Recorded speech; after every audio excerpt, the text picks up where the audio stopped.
Om Swastiastu. Pertama-tama, izinkan saya memperkenalkan diri terlebih dahulu. Perkenalkan, nama saya Sri Parmasanti Dewi, kelas A1 dan Pasar, nomor 19, dengan NIM 23110310 dan 5. Nah, kali ini saya akan membuat video praktik mengajar untuk anak SD. Di sini sudah ada siswanya, bisa diperkenalkan dirinya. Perkenalkan, nama saya Komang Bagus Haripatendra. Saya dari kelas 3 SD.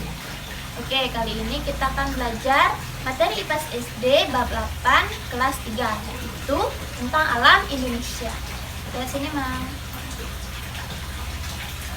Sebelum kita masuk ke materinya, kita lihat dulu yuk apa saja yang akan kita pelajari hari ini. Nah, di sini ada 3 pokok pembahasan. Yang pertama, ragam bentang alam Indonesia. Yang kedua, adaptasi kita di daerah dengan bentang alam yang berbeda. Dan yang terakhir, pengaruh bentang alam dengan keragaman budaya. Oke, materi yang pertama yaitu ragam bentang alam di Indonesia. Sebelum kita mempelajarinya, kita harus tahu dulu nih apa itu bentang alam. Jadi, Mang, bentang alam adalah hamparan alam dengan aneka ragam bentuk permukaan bumi. Terdapat 2 jenis bentang alam, yaitu perairan dan daratan. Nah, contoh dari bentang alam daratan yaitu gunung, ladang atau kebun, sawah. Selain itu ada juga lembah, hutan, dan juga pantai. Sedangkan bentang alam perairan contohnya adalah sungai, rawa, lalu ada danau dan laut. Nah, untuk bentang alam daratan dibagi menjadi 2, yaitu dataran tinggi dan dataran rendah. Untuk menentukan suatu dataran, termasuk dataran tinggi atau rendah, bisa diukur dari ketinggiannya dari permukaan laut. Nah, untuk dataran tinggi, udaranya sangat sejuk dan hasil pertanian yang khas. Dataran tinggi di Indonesia banyak terdapat di dekat pegunungan. Misalnya, yang pertama ada dataran tinggi Dieng yang terletak di Jawa Tengah. Yang kedua ada dataran tinggi Gayo yang terletak di Aceh. Yang ketiga ada dataran tinggi Karo yang terletak di Sumatera Utara. Dan yang terakhir ada dataran tinggi Toraja yang terletak di Sulawesi Selatan. Dataran ini biasanya subur sehingga padat penduduknya. Nah, sedangkan untuk dataran rendah, ciri-cirinya adalah banyak terdapat di daerah pesisir. Nah, dataran rendah menyediakan tempat bagi manusia, misalnya untuk bertani dan bertempat tinggal. Dataran rendah banyak terdapat di daerah pesisir, sementara dataran tinggi di pegunungan. Di Indonesia, dataran rendah terdapat di timur Sumatera, pantai utara Jawa, pantai selatan Kalimantan, Papua bagian barat dan selatan, serta daerah hilir sungai-sungai besar. Nah, jadi yang membedakan dataran tinggi dan dataran rendah adalah dataran tinggi memiliki ketinggian lebih dari 500 meter di atas permukaan laut. Dataran tinggi biasanya bersuhu dingin dan sejuk. Sedangkan dataran rendah memiliki ketinggian 0 sampai 200 meter di atas permukaan laut. Dataran tinggi juga umumnya berhawa panas dan manusia mudah merasa gerah. Nah, materi selanjutnya ada adaptasi kita di daerah dengan bentang alam yang berbeda. Nah, sebelum kita mulai ke materinya, Komang tahu nggak apa itu adaptasi? Nggak tahu. Tidak tahu. Kalau tidak tahu, kakak kasih tahu ya. Jadi, adaptasi artinya penyesuaian diri setiap makhluk hidup terhadap suatu keadaan. Setiap makhluk hidup yang berada di permukaan bumi akan selalu beradaptasi dengan lingkungan sebagai salah satu strategi bagi setiap makhluk hidup untuk bertahan hidup. Nah, berikut adalah ada 2 contoh dari kondisi lingkungan di mana manusia bisa beradaptasi. Yang pertama, kalau bisa lihat di sini. Yang pertama contohnya ada di Gunung Jawijaya yang ada di Papua. Di sana suhunya sangat dingin, serta banyak terdapat air dan es. Sementara di sisi bumi yang lain terdapat gurun yang suhunya sangat panas. gersang, dan sulit untuk mendapatkan air. Jika manusia tidak bisa beradaptasi dengan perbedaan kondisi lingkungan, maka manusia akan mengalami kesulitan. Oleh karena itu, manusia harus bisa beradaptasi dengan lingkungan dengan cara melakukan perubahan pada lingkungan agar sesuai dengan kebutuhannya. Nah, manusia memiliki akal dan pikiran sebagai alat untuk beradaptasi dengan berbagai lingkungan yang ada. Akal dan pikiran manusia ini digunakan untuk mencari cara sehingga manusia dapat melakukan perubahan pada lingkungan agar sesuai kebutuhannya. Nah, berikut adalah cara manusia beradaptasi. Yang pertama, contohnya adalah pada saat berada di dataran tinggi, maka manusia akan menggunakan jaket tebal untuk menghangatkan tubuhnya. Yang kedua, contoh adaptasi yang kedua yaitu penduduk di kawasan rawan banjir membuat bangunan yang lebih tinggi dari daratan atau dibuat bertingkat. Selanjutnya, cara manusia beradaptasi yaitu rumah penduduk yang berada di daerah rawan gempa diupayakan menggunakan struktur bangunan yang tahan gempa dan tidak mudah retak.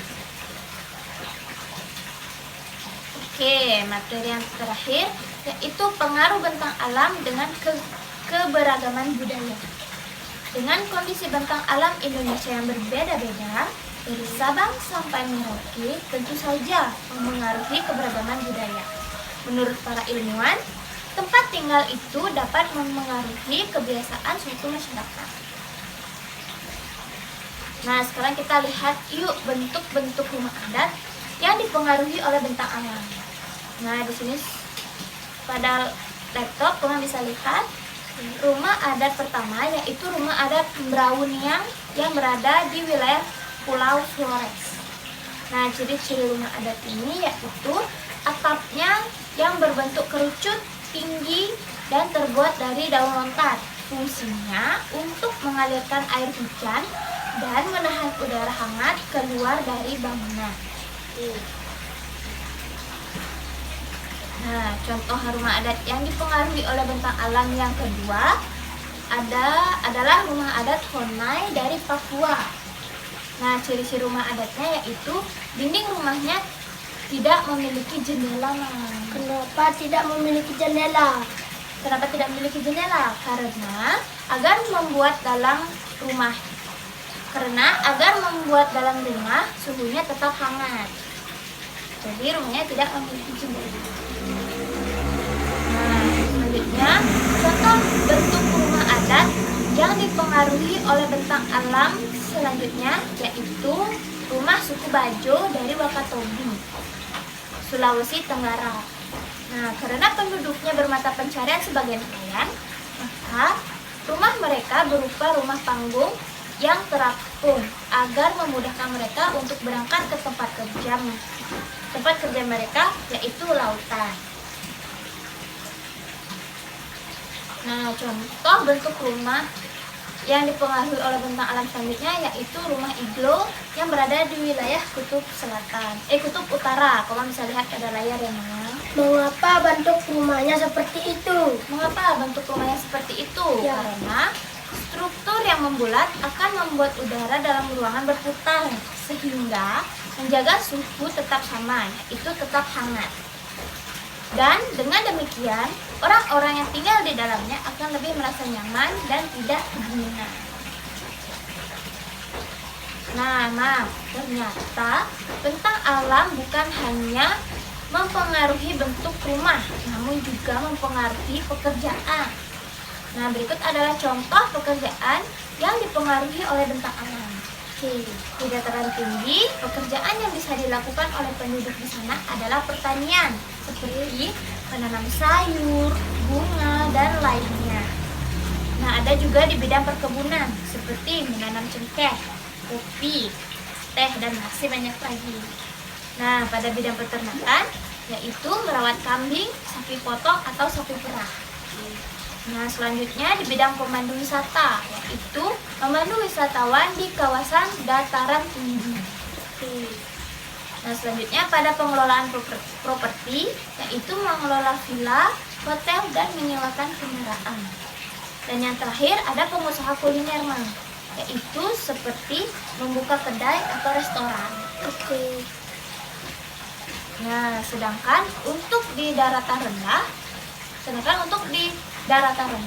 pekerjaan yang biasa dilakukan oleh penduduk di sana adalah pertanian juga, namun hasil pertaniannya yang berbeda. Nah, selanjutnya di bidang perindustrian. Penduduk yang bekerja di kota besar umumnya bekerja di industri besar, sehingga kecil seperti industri besar seperti industri garmen, makanan, obat-obatan, dan perlengkapan rumah tangga. Dan yang ketiga ada di bidang jasa. Penduduk di dataran rendah memberikan pelayanan baik tenaga, pikiran, maupun keahlian tertentu. Nah, yang terakhir nih, Mang, penduduk yang tinggal di dekat pantai bisa juga bekerja sebagai nelayan. Nah, di sini aku akan mengerjakan lembar kerja yang telah disediakan. Di sini ada lembar kerja yaitu untuk mengelompokkan pekerjaan sesuai bentang alam. Dan di sini sudah ada jenis-jenis pekerjaan. Jadi sekarang bisa tempel ini dan bisa gunting dan menempelkannya di sini. Namanya.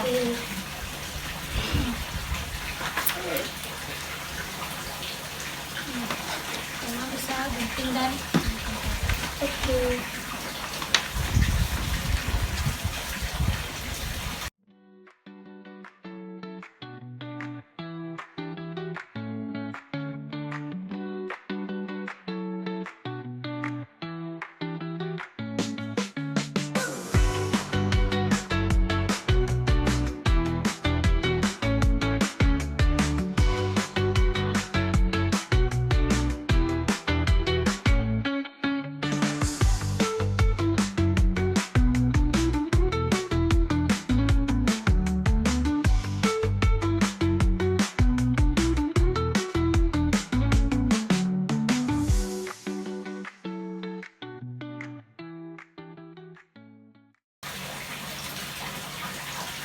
Selesai.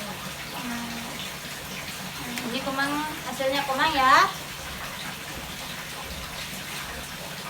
Nah, sekarang coba sebutin pekerjaan apa saja ini. Pekerjaan orang di pantai. Pekerjaan manusia. Pekerjaan manusia Pekerjaan manusia adalah dataran tinggi pada dataran tinggi adalah petani buah, ternak, petani sayur. Petani sayur. Pekerjaan manusia dataran rendah yaitu pedagang makanan, pedagang pakaian, dan petani padi. Pekerjaan manusia di pantai adalah nelayan, pemandu wisata, dan petani garam. Yang terakhir, pekerjaan manusia di perkotaan adalah pegawai kantor,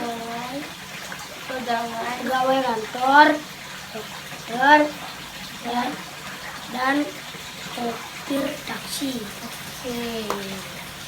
Itu ya, Mang. Jadi pekerjaan manusia pada dataran tinggi adalah ada petani buah, peternak, dan petani sayur. Pada dataran rendah yaitu ada pedagang makanan, pedagang pakaian, dan petani padi. Dan pada pantai ada nelayan, pemandu wisata, dan petani garam. Dan yang terakhir pada perkotaan yaitu ada pegawai kantor, dokter, dan sopir taksi. Nah, setelah kita mempelajari materi yang tadi dan sudah bisa mengelompokkan pekerjaan sesuai bentang alam. Nah, jadi kesimpulan dari materi yang tadi adalah Indonesia memiliki berbagai bentuk bentang alam seperti pegunungan, dataran tinggi, dataran rendah, pantai, dan juga sungai. Setiap jenis bentang alam memiliki ciri khas yang memengaruhi cara hidup serta kegiatan ekonomi penduduk di sekitarnya.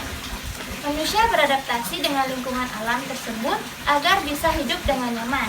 Misalnya dengan membangun rumah yang sesuai kondisi alam dan memilih pekerjaan yang cocok dengan lingkungan sekitar. Intinya, bentang alam Indonesia sangat beragam dan manusia menyesuaikan diri dengan lingkungan untuk memenuhi kebutuhan hidupnya. Sama ya? Nah, sekian pemaparan materi dari saya. Apabila ada kesalahan, saya mohon maaf. Saya tutup dengan cara Santi. Om Santi Santi Santi.